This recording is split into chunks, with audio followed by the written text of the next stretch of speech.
안녕하세요. 집주인 교육학입니다. 부동산으로 쉽게 돈 버는 방법은 무엇일까요? 이미 오른 지역에 투자금을 억대로 가져가서 매수를 하면 돈을 쉽게 벌 수 있을까요? 아니요.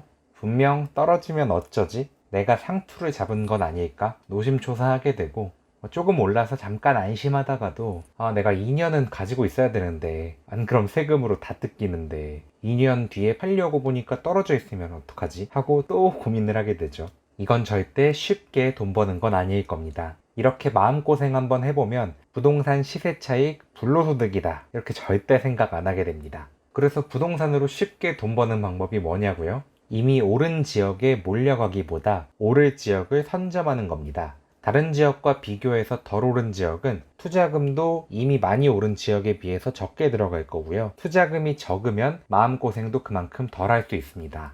옆 동네는 10억인데 여기는 6억 5천밖에 안 하잖아. 이 정도로 차이 날 리가 없지, 오를 거야 하고 좀 마음의 안심을 얻을 수가 있습니다. 이렇게 인근 지역과 수요층은 비슷하지만 상대적으로 덜 오른 지역, 다시 말해서 앞으로 오를 지역을 찾는 방법은 뭐가 있을까요? 사견으로 제일 쉬운 방법은 LH 입사 같지만 이건 제가 가보지 않은 길이라 감히 말씀을 못 드릴 것 같고요. 저의 노하우, 관심 지역의 수요 공급이 많은지 적정한지 부족한지를 분석하는 것입니다. 그래서 오늘은 이상호 애널리스트도 수요 파악에 자주 인용하는 KB 리브온 주간주택시장 동향을 살펴볼 거고요. 다음 영상에는 신규 입주 물량부터 미분양 물량까지 내 관심 지역의 향후 공급량을 파악하는 데 요긴하게 쓰이는 부동산 지인을 소개해 드리려고 합니다. 소개에 이어서 무료로 제공되는 이 두 가지 자료를 어떻게 유의미하게 해석하고 분석할지 저의 노하우까지 함께 공유 드리도록 하겠습니다. 영상 보시기 전에 구독과 좋아요, 알림 설정까지 해주시면 시작한 지 얼마 되지 않아서 알고리즘도 아직 몰라보는 저의 유용한 콘텐츠를 바로바로 받아보실 수가 있습니다. 네, 먼저 KB부동산 리브온을 살펴보겠습니다. KB국민은행은 전에 있던 주택은행을 흡수했기 때문에 주택 관련해서 아직도 기능을 수행하고 있습니다. 대표적으로 아파트를 매수하려고 주택담보대출을 알아보면 대출 한도를 70%까지 해준다, 40%까지만 해준다 이렇게 얘기하잖아요. 여기서 우리가 매수한 금액의 70%, 40% 이렇게 빌려주는 게 아니라 그 아파트의 감정가인 KB 시세를 기준으로 대출 한도 %만큼 대출이 나갑니다. 이렇게 KB 시세로 유명한 KB 부동산 리브온 홈페이지를 들어가 보시면요. 네, 검색을 해보겠습니다. 이렇게 KB 부동산 시세로 유명한 KB 리본 홈페이지를 들어가 보시면요. 네, 기존에 열려있던 이 탭을 닫으시고 가로 짝대기 이 3개 이 메뉴를 눌러서 KB 통계를 클릭해 주시면 이제 이 보시는 것과 같은 화면이 나오는데요. 주간 KB 주택시장 동향을 클릭해 주시고 여기 맨 위에 위치한 시계열 자료를 클릭해서 이 엑셀 자료를 무료로 다운받으실 수 있습니다. 우리 한번 저장하고 한번 열어보겠습니다. 네, 파일을 열어보시면 맨 처음엔 요약 시트가 나옵니다. 매주 가장 많이 상승한 지역 탑 10과 하락 지역 탑 10을 올려주는데요. 요즘에는 전국적으로 하락하는 지역이 없는 상황인지라 하락률은 가득 차 있지 않고 한두 개만 자리하고 있습니다. 이 자료에서 중요하게 봐야 될 부분은 엑셀 하단에 보이는 이 매매 증감과 전세 증감 시트입니다. 이 매매 증감으로 가보면 부동산 공부 좀 해보신 분들에겐 익숙한 자료 아닌가요? 유튜버, 블로거뿐만 아니라 TV에 출연하는 이상호 애널리스트, 아기곰님도 이 자료를 자주 인용해서 현 상황을 설명하곤 합니다. 이 주 단위로 이 세로로 보시면 이렇게 상승률을 추적하고 비교할 수 있게 되어 있고요. 상승 쪽으로는 0.2% 단위로 점점 더 진한 주황물이 들어오는 것을 보실 수 있습니다. 0.8% 이상 상승한 곳은 거의 빨간색에 가깝죠. 이 하락도 마찬가지로 이 하락 정도에 따라서 여긴 보이지 않네요. 여기 있네요. 하락 정도에 따라서 이렇게 파란불이 들어오기도 합니다. 제가 처음에 서두에 말씀드린 부분에 의문을 가지신 분들이 있을 거예요. 이 핫하고 오르는 지역에 가야지 상승이 저조한 지역에 가는 게 의미가 있나요? 뭐 이런 느낌으로요. 그렇지만 투자자는 반대로 생각해야 한다고 봅니다. 주식에서 공포에 사라고 하는 격언과 닮아 있는 얘기입니다. 이 자료를 보고 빨간불이 들어와 있는 이 상황에서 여기가 많이 올랐네, 여기를 핫한 지역이니까 사야겠네 하고 따라 들어가는 건 별로 의미가 없습니다. 일단 그렇게 오른 지역은 당장 투자금도 많이 들어서 좀 조마조마하게 되고, 한번 크게 오르면 이 다음 상승까지 어느 정도 시간이 걸리기 때문에 목표 수익을 내는데 긴 시간을 기다려야 될 우려도 있기 때문입니다. 오히려 지금은 불이 들어와 있지 않지만 인근 지역이 가파르게 오르고 있어서 그 인근 지역의 상승에 따라오를 가능성이 높은 이 수요를 서로 주고받는 지역에 주목하시는 게 좋습니다. 네, 그래서 그걸 어떻게 하냐고요? 말은 쉽죠. 이렇게 하신다면 제가 예시를 하나 들겠습니다.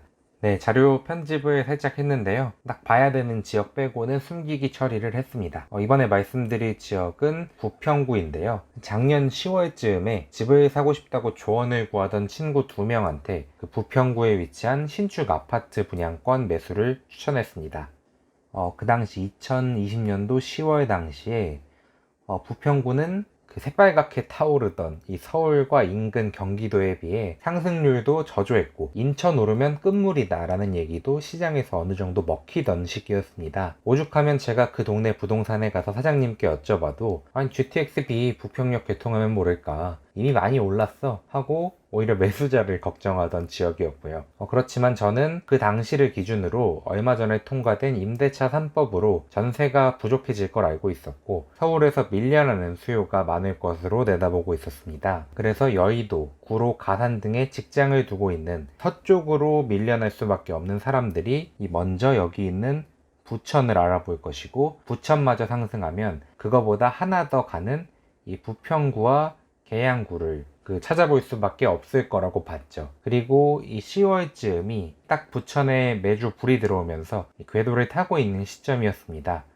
그래서 그 당시 상승이 보이진 않았지만 이곳에 매수를 적극 추천했고, 역시나 부평구는 부천시를 뒤따라서 지금 이 엄청난 상승을 누리고 있습니다. 네, 보시다시피 이미 오른 부천에 갔다고 하더라도 물론 시장이 이렇기 때문에 많이 올랐겠지만, 그 당시 이미 오른 이 지역에 시투금을 많이 싸들고 들어가기보단 그렇게 오르지 않았던 부평에 상대적으로 적은 투자금 1억 내외밖에 안 들었던 걸로 알고 있거든요. 그걸로 들어가서 지금 이 정도 상승이 나온 상태니까 이 수익률 측면에서는 이 방법이 훨씬 유익했다고 볼 수가 있겠습니다. 네, 여기까지 매매 증감 설명드렸는데요. 처음부터 보신 분들은 다시 이런 의문이 있으실 거예요. 전세 증감도 중요하다고 하지 않았어요? 전세 증감은 어떻게 써먹는 거예요? 전세 증감은 참고용으로 보시는 게 좋습니다. 이 전세가는 집값이 하락할 때 하방 지지선 역할을 해줍니다. 이 매매 증감에서 급격한 상승을 보이는 지역에서 전세 증감은 잠잠하다? 이 얘기는 투자자 또는 투기꾼들이 아파트를 매수하면 보통 전세를 주고 갭 투자를 많이 하죠. 여기서 전세가 따라 오르지 않는다는 건 실수요가 받쳐주지 않는다는 겁니다. 그런 지역은 가치가 상승하기 때문에 올랐다기보단 유동성 자금이 들어와서 올랐을 가능성이 높기에 매수를 조심하셔야겠습니다. 네, 제가 봤던 그런 대표적인 지역이 동두천이었는데요. 올해 초부터 엄청난 상승을 보여줬는데요. 이 정도로 이제 시뻘겋게, 이 정도면 진짜 눈에 보이게 주당 1,000만원씩 상승했다는 얘기인데, 전세 증감을 가보시면 물론 오르고 있긴 하지만 그 정도로 가파르게 올라주진 않았었죠.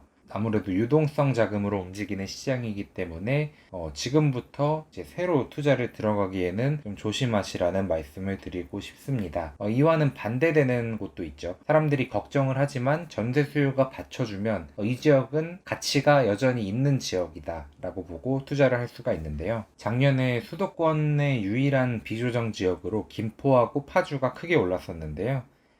사람들은 김포가 엄청난 상승을 했죠. 이렇게 되고 규제 지역으로 지정이 되면서 이제 끝났다고들 이야기를 했습니다. 하지만 결과는 어떤가요? 하락하기보다는 여전히 상승을 하고 있습니다. 이때 너무 급격하게 상승을 했기 때문에 힘을 이제 모으고 기다리는 시간이 있었지만 다시금 이제 움틀움틀 되는, 하락 안 하고 보합을 보이고 올라가려 하는 모습을 보이고 있죠. 그거는 전세 증감에서 이유를 찾아볼 수가 있습니다. 왜냐면 그때 매매도 많이 올랐지만 전세가가 떨어지지 않고 오르면서 그 수요를 받쳐주고 있었기 때문입니다. 이러한 내용을 전세 증감 탭에서 김포의 전세 상승폭을 보시면 확인할 수가 있습니다. 요즘 불이 안 들어온 지역을 찾기가 어려운데요. 이때는 전세 증감까지 같이 참고하시면 투자 지역을 고르는데 도움을 받으실 수 있겠습니다. 그럼 여러분, 이거 혹시 궁금하지 않으세요? 전국 단위로 주간 통계 내려면 누군가 데이터를 조사한다는 건데 이거 누가 조사해서 올리는 건데요? 이 KB 주간주택 시장 동향 자료는요, 매주 시세조사 협력 공인중개사에서 보내주는 자료를 기반으로 업데이트가 됩니다. 제가 산책 삼아 동네 한 바퀴 돌면서 부동산들 살펴봤거든요. 그 전엔 안 보였는데 알고 찾으려고 보니까 이런 마크를 달고 있는 부동산들이 보이더라고요. 이 국토부 실거래가하고는 달리 공인중개사분들이 현장에서 느끼는 이 현장의 분위기와 호가까지도 반영된 자료이기 때문에 100% 이것만 가지고 투자 결정을 하시면 안 되겠지만 적어도 그 지역에 대해 아무것도 모르고 아무 부동산이나 들어가서 설명해 달라고 하는 것보다는 사전조사용으로 미리 참고하기에 충분히 유용한 자료라고 생각됩니다. 지금까지 돈 되는 지역을 공짜로 파악할 수 있는 부동산 수요 파악 데이터 KB 주간주택 시장 동향을 다운로드 받는 방법, 중요하게 봐야 되는 매매 증감, 전세 증감, 그리고 그 해석 방법에 대해서 알아봤습니다. 영상을 90% 이상 보셨다면 KB 주간주택 시장 동향을 활용해서 아직 오르지 않은 또는 약간 올랐지만 아직 실수요가 탄탄해서 더 오를 수 있는 지역을 찾을 수 있는 이 부동산 시장을 바라보는 또 다른 눈을 뜨게 되셨을 겁니다. 저와 같이 해보면서 저거 나도 할 수 있겠네 라고 생각하셨을 거예요. 그렇지만 그건 반만 맞습니다. 누구든 할 수 있을 만큼 쉬운 건 맞지만 한번 직접 KB 리본에 들어가서 자료를 다운로드 받아 보시고 어떤 통계들이 있는지 이리저리 만져보고 관심 지역들이 언제를 기점으로 올랐는지 그 당시 관련 기사들도 함께 놓고 보시면 부동산 투자 실력과 안목이 훌쩍 늘어나시리라 믿습니다. 우선 제일 먼저 제 채널 구독과 좋아요를 먼저 눌러주시고 그 다음에 꼭 직접 한번 해보시기를 바랍니다. 정부가 서울에 10만 채씩 공급한다고도 하고 3기 신도시 개발한다고도 하고 상승한다고 하는 사람들은 지금 당장 공급이 부족해서 집값을 잡을 수 없다 이렇게 아우성인데, 그래서 대체 공급은 얼마나 부족하고 얼마나 중요하면 그러는지 궁금하지 않으세요? 역시 다른 사람 말을 듣기보단 직접 확인해 보는 게 제일입니다. 다음 시간에는 공급을 알아보는 무료 사이트 부동산 지인 소개와 저의 사용 노하우를 가지고 인사드리겠습니다. 바로 받아보실 수 있도록 알림 설정 부탁드리겠습니다. 구독자 여러분을 집주인으로 만들어드리는 그날까지 함께 하겠습니다. 감사합니다.